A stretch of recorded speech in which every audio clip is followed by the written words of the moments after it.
J'arrive en France. Je viens du Chili pour apprendre à faire des films documentaires sur les animaux et la nature. Je laisse derrière moi ma famille, mes amis et l'amour. Ce sont des sacrifices difficiles, mais c'est une belle opportunité. Ici m'attend l'aventure, les grandes découvertes, la richesse du nouveau et un beau métier qui peut me permettre d'être plus proche de l'art et de la nature.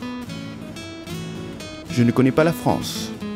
Seulement, je sais que j'adore les milieux sauvages et les dunes de l'île d'Oléron me semblent l'espace géographique le plus éloigné du centre du pays, c'est-à-dire où la nature peut être plus libre. J'imagine un carrefour entre les forces de la mer, des rivières et du vent.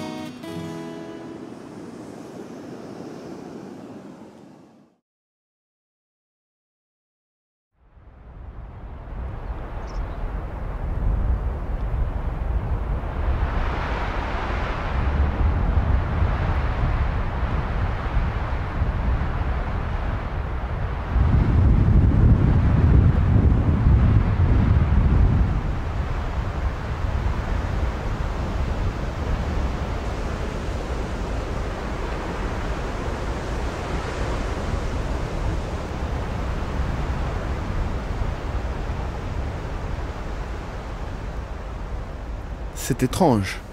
Je trouve dans le sable des barrières enterrées. Ce sont comme les traces d'une ancienne civilisation. Combattre le vent, c'est un peu donquichotesque. Une lutte qui ne finit jamais et qu'à long terme, on ne peut pas gagner.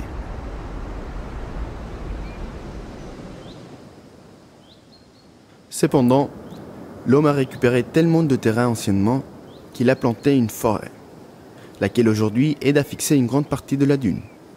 Elle est belle la forêt, mais un peu monotone. On voit toujours la même tonalité de vert. Dans les grandes forêts dans lesquelles j'ai grandi au Chili, j'avais l'habitude de voir une grande diversité de couleurs. On sent la main de l'homme dans cette forêt, et on n'arrive pas à sentir toute la liberté des milieux sauvages. C'est un peu triste. Ainsi, la cohabitation des forces de l'homme et de la nature a créé un écosystème qui sert comme appartement pour différentes espèces. Après tout, la vie sait s'adapter à des différents milieux pour survivre.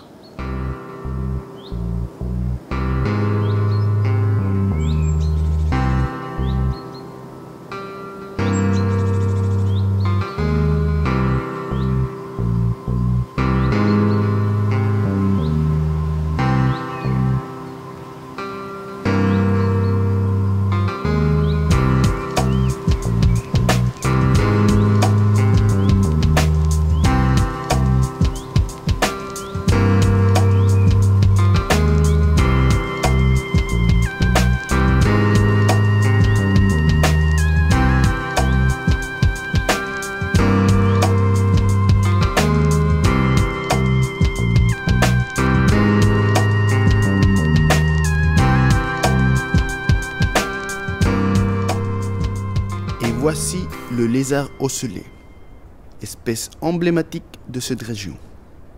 Après l'hiver, il utilise le soleil pour accumuler la chaleur que son organisme ne produit pas.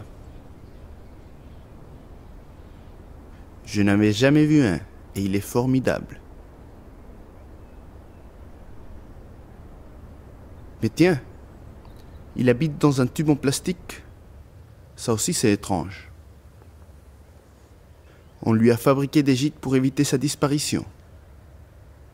Ça me surprend la quantité d'argent et d'efforts qu'on dépense en France pour contrôler la nature. Chez moi, plutôt, on la laisse agir. Il faut dire qu'il n'y a pas d'autre possibilité non plus.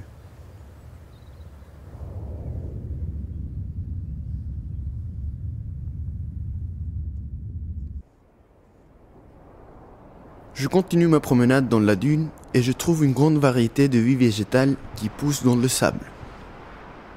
Je n'avais jamais vu une dune aussi verte. Celle que je connaissais était plutôt désertique. On pourrait même parler d'une dune fleurie. C'est beau, et il me semble qu'il n'y a pas la main de l'homme.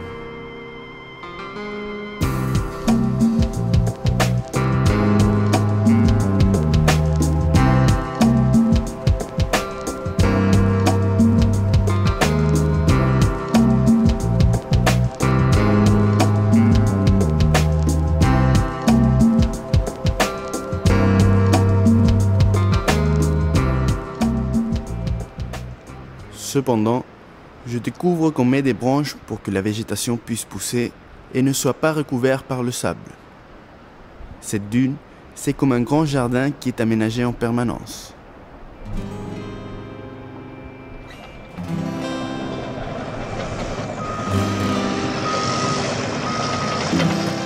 Je me demande si protéger autant de la nature, c'est de l'écologie, ou si c'est mieux de la laisser s'exprimer librement.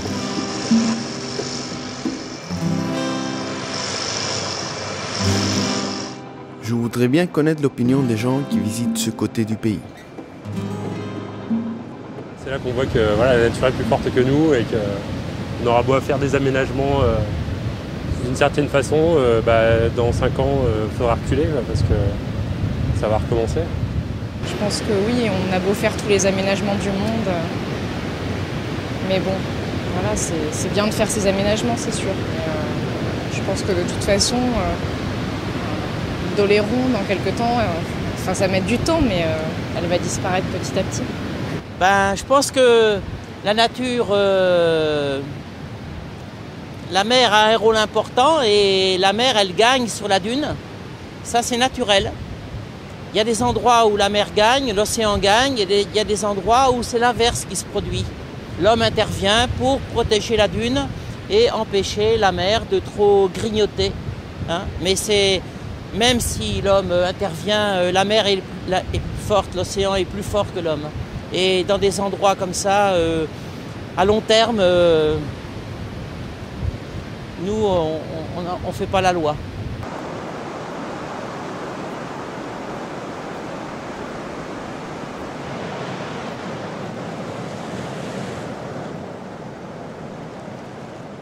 Aujourd'hui, la force de la mer efface les traces de la guerre aussi.